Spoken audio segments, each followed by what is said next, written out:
click on the settings menu, click on controller setup, manual calibration, centralize all your sticks,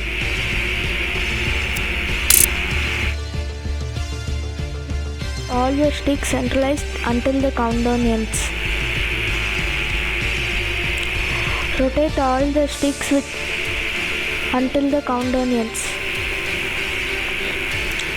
Toggle the race restart switch.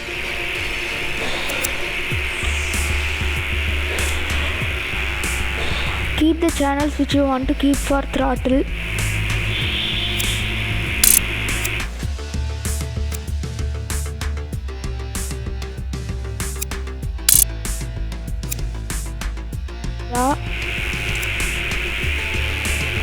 And keep the channels for pitch.